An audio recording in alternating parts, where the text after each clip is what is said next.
Guru Sakshat Param Brahma Tasmai Sri Guruve Namaha Gurubhyo Namaha. My name is Sarvai Subramaniam. I have been giving a few talks on known subject, unknown details with subheads. The topic chosen for today is honest to God. Now, we used to say honesty is the best policy.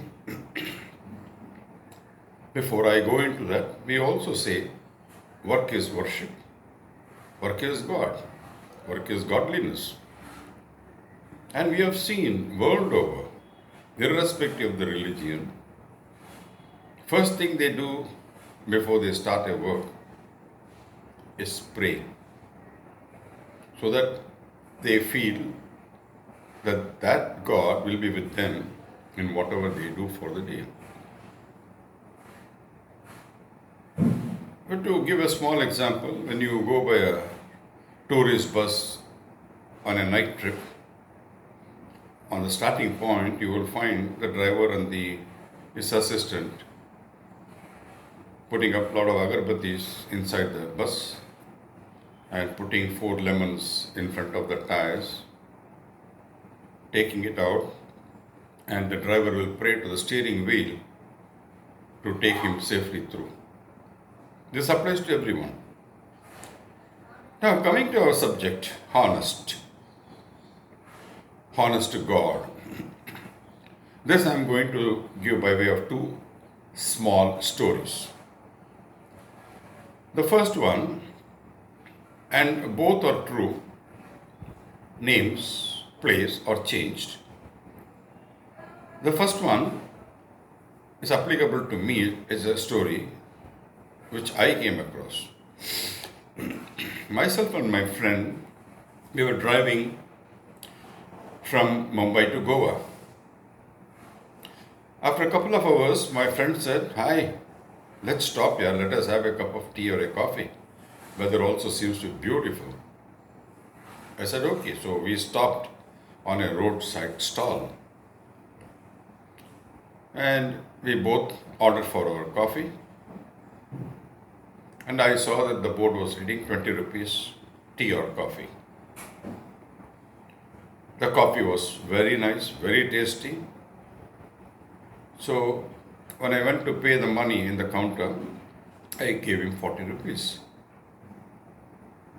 That gentleman, "Sir, 1 second. He returned 3 rupees back to me.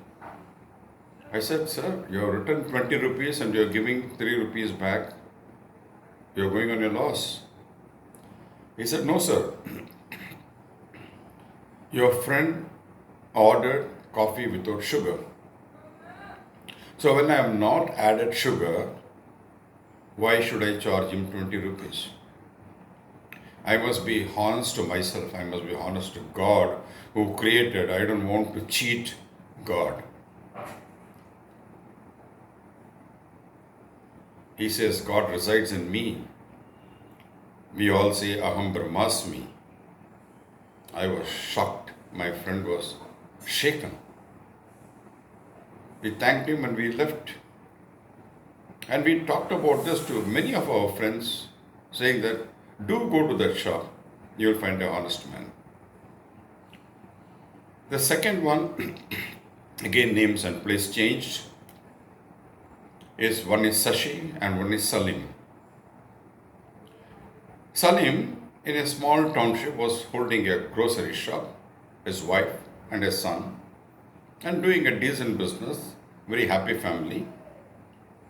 One day while he was sitting in the shop, he saw a young boy, maybe 10, 11 years old, sitting under a tree, tattered clothes, looks hungry, tired. So Salim left the shop with some bread and butter, went to the boy and said, "Why don't you eat it?" and gave him some water. The boy was in such a hungry that he just swallowed them. After he finished, he asked the boy, "Hey, what is your name? Where are you coming from? Where are your parents?" The boy said, "My name is Sashi. I am coming from so and so place. I've lost my parents very young, and none of my relatives were ready to take care of me. So I don't know what I'm going to do, so I'm just moving around. While talking, the boy got up, thanked this man, and said, "Sir, I would like to leave." So Mr. Salim said, "My boy, would you like to work with me as an assistant in the shop?" He said, "Yes, sir."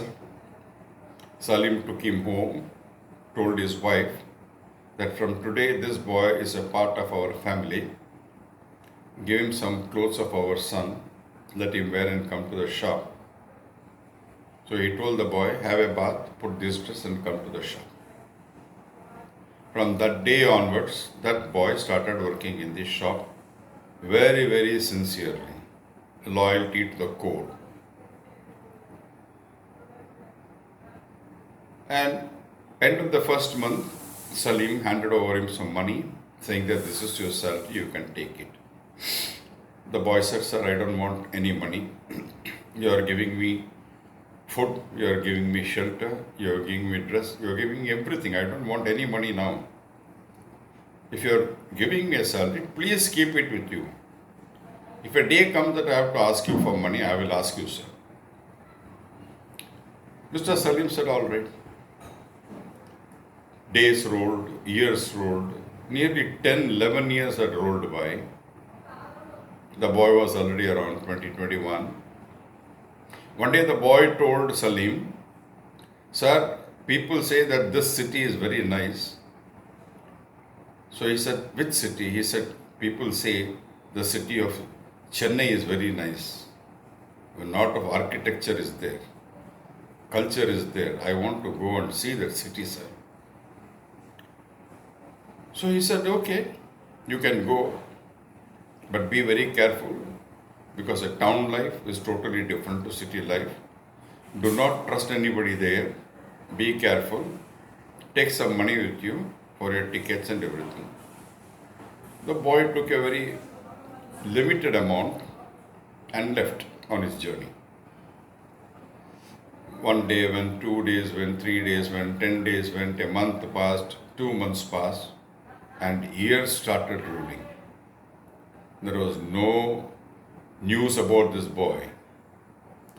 Salim one day took one of his friends, went to Chennai, hunting for this boy, and didn't know where to look for him, and failed and came back home dejected. His wife said, "Why do you worry? Allah will take care of him and you. Be calm." After nearly 4 years or 5 years, this boy came back. He was shattered. He looked beaten.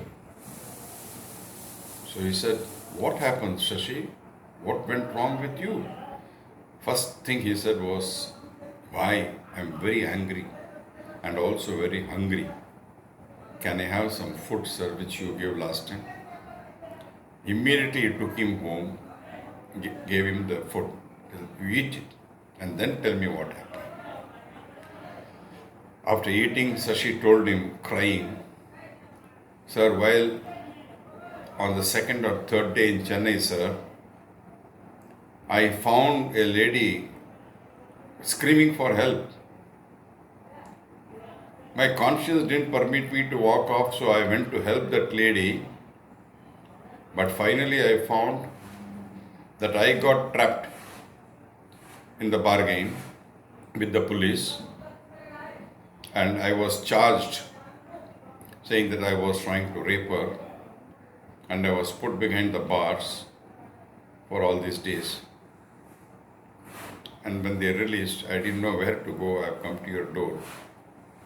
I don't want to stay here because the news may spread, people may come to know, and I don't want to live a shattered, dejected life."